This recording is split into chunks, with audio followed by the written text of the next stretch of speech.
Bon, ok, c'est la partie 2. The second part of our video is the lecture à la page 149. En France faite comme les Français. I'm going to read the first paragraph and then ask a question, and this is on your vocabulary sheet, so you can answer the question on your vocabulary sheet. And we're going to do that for each paragraph. Alors, on commence. Il y a beaucoup d'endroits où nous devons aller régulièrement pour répondre aux besoins de la vie quotidienne. Nous allons au centre commercial pour faire nos achats, au supermarché pour faire les courses, à la poste pour acheter des timbres, à la banque pour déposer ou retirer de l'argent. Et de temps en temps, nous allons chez le coiffeur pour nous faire couper les cheveux. Si les Français font les mêmes choses que les Américains, ils les font parfois un peu différemment. Un jour, vous irez peut-être en France. Voilà quelques conseils pour vivre à la française. Ok, question pour le premier paragraphe.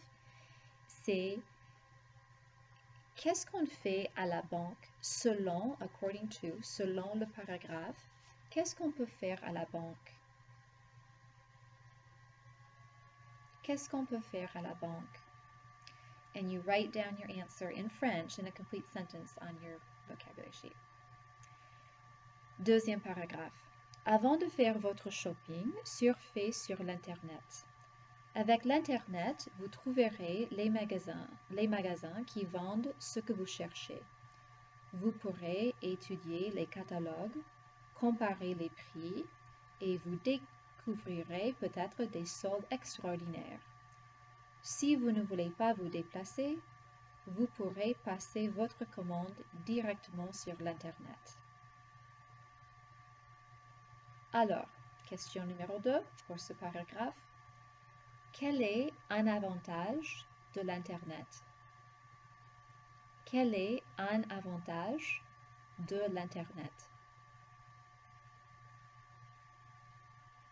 Now, if you don't understand what the question is asking, what you should do is copy as best as you can the words that I'm asking. Copy the question to make an effort. Don't just put a big question mark or I didn't understand. What word did you understand from that question? Quel avantage est-ce qu'il y a avec l'Internet? Ok, troisième paragraphe. Si vous allez au supermarché, n'oubliez pas de prendre de la monnaie. Pour obtenir un chariot, vous devrez en effet déposer une pièce d'1 euro. Quand vous passerez à la caisse, n'attendez pas à ce que la caissière empaquette vos achats. Vous devrez faire cela vous-même.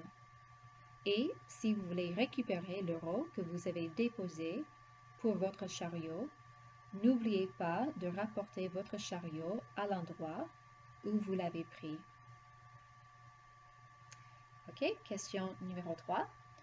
Pourquoi est-ce qu'il faut apporter de la monnaie quand vous allez au supermarché en France?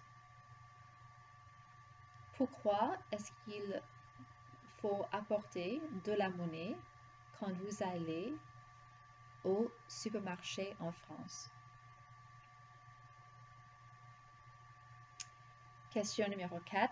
C'est toujours avec paragraphe 3, mais question numéro 4. C'est qui met les achats dans le sac? Quand vous êtes à la caisse pour payer, il y a les produits et il y a un sac. Qui met les produits dans le sac?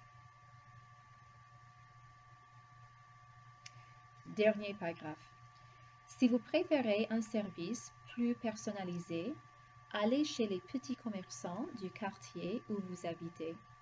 Là, les prix sont plus élevés, mais la qualité est souvent meilleure. Et vous pouvez faire la connaissance des gens de votre quartier. Évidemment, n'oubliez pas de dire bonjour et au revoir à la marchande et aux clients qui se trouvent dans la boutique. Sinon, vous serez considéré comme une personne mal élevée. Alors, question numéro 5. Quel est un désavantage? de faire des achats dans un petit magasin, chez un petit commerçant? Quel est plutôt un désavantage? Désavantage veut dire un disadvantage.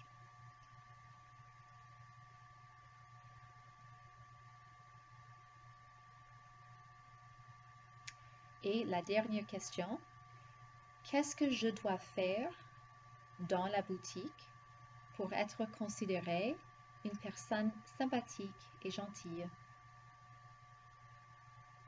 Qu'est-ce que je dois faire quand je suis dans la boutique pour être considérée une personne sympathique et agréable et polie, bien élevée?